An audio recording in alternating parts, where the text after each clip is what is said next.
এই ভিডিওটা ছিল 3-4 দিন আগের।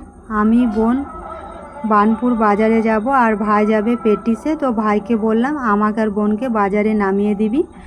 আর এই জায়গায় খুব বড় করে কালী পুজো হয় বানপুরে, তাই আমি একটু ভিডিও করেছিলাম।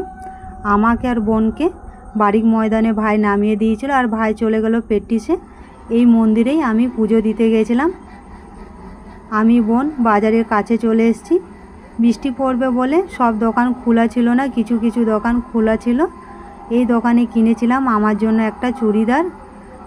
আর এই দোকানদার বোনকে চেনে, বোন এই দোকানে প্রায় কেনাকাটা করে। আর এই দোকানে কিনেছিলাম আমার মেয়ের জন্য চটি।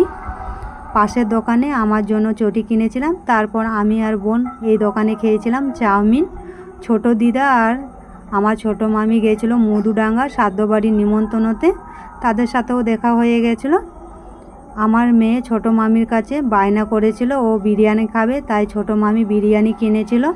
আর এক মামি রানীগঞ্জে কাজ করে, সেই মামিও বাড়ি ফিরছিল। তা আমরা একসাথেই বাড়ি ফিরেছিলাম টোটোতে। ভিডিওটা এই পর্যন্তই। টাটা বন্ধুরা, বাই।